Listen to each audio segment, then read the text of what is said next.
Değerli arkadaşlar,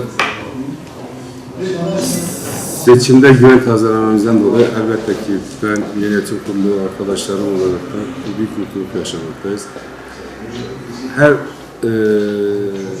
kesimde olduğu gibi demokrasilerde seçim yarışı, bir hizmet yarışının yeniden bir hizmet yarışına girmenin bir başlangıcı anlamına gelmekte. Biz daha önce yapmış olduğumuz vaatlerin birçoğunu yerine getirdiğimiz ve hatta fazlasını yerine getirdiğimizden dolayı belki aday olamayacağımızı bile düşünen insanların, bizim bırakıp gideceğimizi düşünen insanların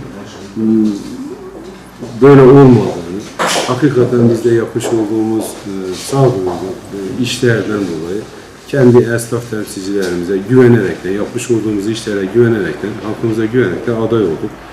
Sonuç itibariyle bu camiye bir birlik, beraberlik içerisindedir.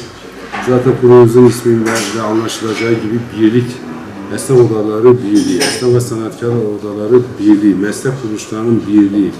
Bu bütün tamam üst kuruluş olan bu birlikte biz kardeşçe yarıştık ve kardeşçe de bu işleri beraber yaptık, beraber de yapacağız.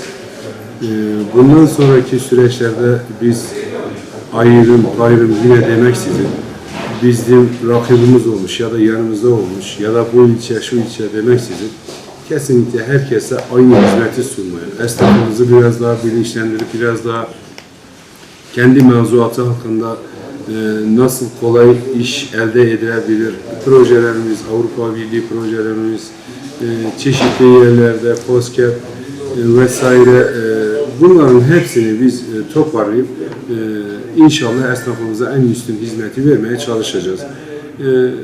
Bizim güven tazelememiz kesinlikle bundan sonraki yükümüzün çok daha ağır olduğunu, çünkü büyük şehir olduğumuzu, büyük şehir olma cazibesinin Doğu Anadolu bölgesindeki istihdam oranının fazla Van'ın sırtına yüklendiğinin farkındayız.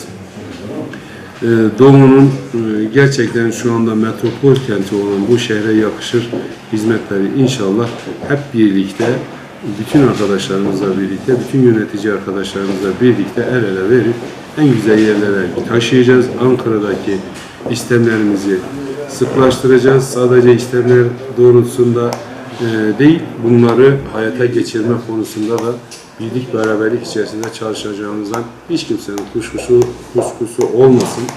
Bu meramda bize oy veren, vermeyen, bizi destekleyen, desteklemeyen bütün esnaf camiamıza ben canı gönülden herkese ayrı ayrı yönetim, denetim, disiplin kurulu arkadaşlarım adına şükranlarımı sunuyorum.